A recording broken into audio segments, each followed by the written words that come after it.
کہ عمر بن حشام دے دے یا عمر بن خطاب دے دے۔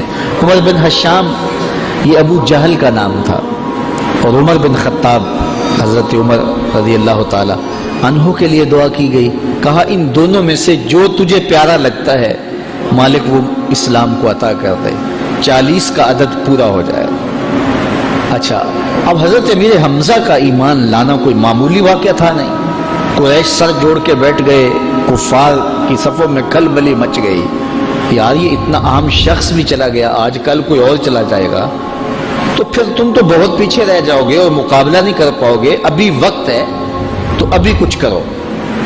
تو 24 سال کی عمر ہے، ہاتھ میں تلوار لیے عمر بن خطاب اس عزم سے گھر سے باہر نکلتا ہے کہ نہ رہے بانس نہ بجے بانسری، میں تو چراغ زندگی بجھا دوں گا اور یہ قصہ ہی پورا کر دیتا ہوں۔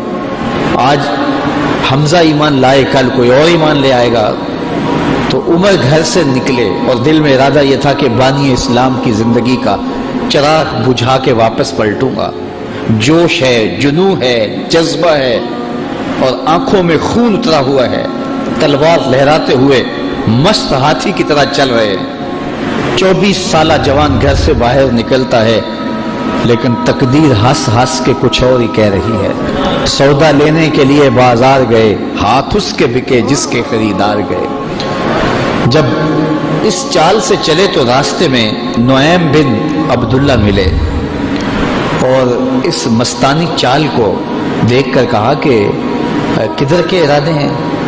کہا وہ چراغ زندگی بجھانے جا رہا ہوں بانی اسلام کا، یہ روز روز کی کہانی ختم ہو جائے، اور ہمارے لات منات حبل اور عزا کی آبرو پہ حملہ آور ہیں اور ہر دن کوئی نیا شخص ان کے ساتھ آ کھڑا ہوتا ہے۔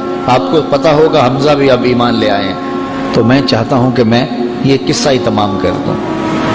تو نعیم بن عبداللہ زیر لب مسکرائے اور کہا عمر گھر کی خبر تو لے لینی تھی۔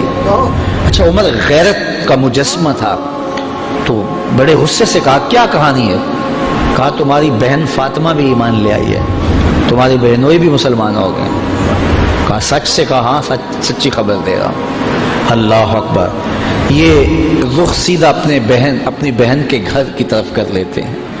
جب دروازے پر پہنچا تو اندر سے قرآن پڑھنے کی آواز آ رہی تھی۔ معلم ان کو قرآن سکھانے کے لیے گھر بیٹھا ہوا تھا اور یہ قرآن سیکھ رہے تھے۔ زور زور سے دروازے پہ دستک دی۔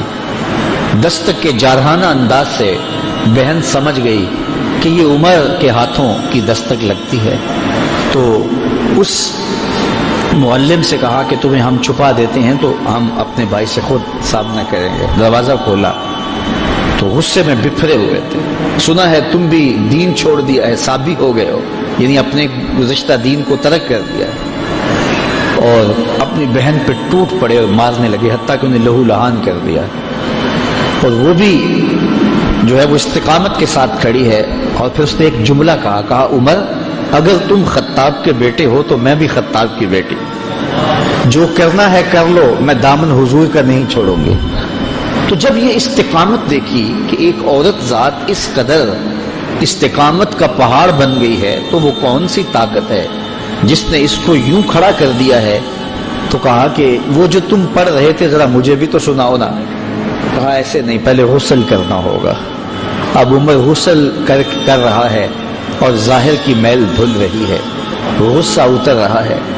اب جب غسل کر کے بیٹھ گئے، اتنے میں معلم کو سامنے لے آیا گیا، اور وہ کیا پڑھتا ہے؟ طٰہٰ ما انزلنا علیک القرآن لتشقیٰ، اے 14ویں رات کے چاند محبوب، ہم نے قرآن اس لیے نازل تو نہیں کیا تھا کہ تم مشقت میں پڑ جاؤ۔ یہ پڑھتے جا رہے ہیں اور عمر کا دل پسیجتا چلا جا رہا ہے، پھر آنکھوں میں آنسو بن کر وہ جذبات بہنے لگے۔ پھر عمر کے لب کھلے اور اپنے بہنوئی اور اپنی بہن سے کہا مجھے بھی اس دہلیز پہ لے چلو۔ اللہ اکبر! عمر کی تو ساری عمر برباد ہو گئی، میں نے 24 سال کہاں کاٹ دیے، مجھے اس دہلیز پہ لے چلو۔ اب عمر اپنے بہنوئی کے ساتھ دار ارقم کی طرف بڑھ رہے۔ یہ کوہ صفا پہ حضرت ارقم کا گھر تھا، جو اسلام کی پہلی درسگاہ بنی، اور یہاں چھپ کے مسلمان دین سیکھتے تھے، چونکہ ابتدائی ایام تھے۔ تو جب عمر کو آتے ہوئے دیکھا تو کسی نے دروازے کی درزوں سے دیکھا کہ عمر آ رہے ہیں، تو کہا کہ عمر آ رہے ہیں۔ عمر کی ہیبت تو تھی، تو امیر حمزہ کہا کہ اگر اچھے ارادے سے آئے ہیں تو استقبال کریں گے، خوش آمدید کہیں گے، لیکن اگر برے ارادے سے آئے ہیں تو ان کی تلوار سے ان کی گردن کاٹیں گے۔ اور جب دروازہ کھلا اور عمر اندر آئے تو آقا کریم علیہ الصلوۃ والسلام نے ان کے گلے کے اندر جو کپڑا تھا اس کو پکڑ کے ایسے جھٹکا لیا، اور ساتھ کا عمر وہ وقت نہیں آیا کہ تم اسلام قبول کر لو۔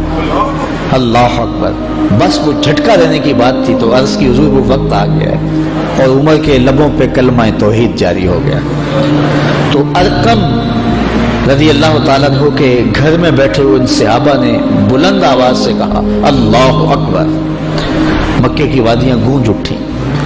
اور پھر حضرت عمر ایمان لانے کے بعد پہلی بات جو حضور سے کرتے ہیں، کیا حضور ہم حق پہ نہیں ہیں؟ حضور نے فرمایا ہم حق پہ ہیں۔ کہا اللہ کا دین سچا نہیں ہے؟ فرمایا اللہ کا دین سچا ہے۔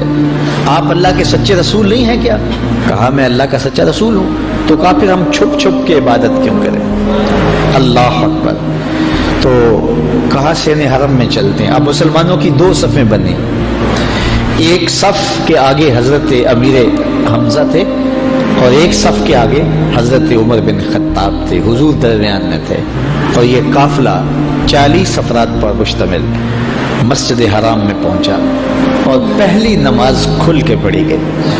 حضرت عبداللہ ابن مسعود رضی اللہ تعالیٰ عنہ فرماتے ہیں عمر کا اسلام لانا اسلام کے لیے عزت تھا۔ اللہ اکبر۔ اور ادھر یہ صفیں چل رہی ہے، دار ارقم سے، کوہ صفا سے حرم کے صحن کی طرف یہ لوگ اتر رہے ہیں، اور ادھر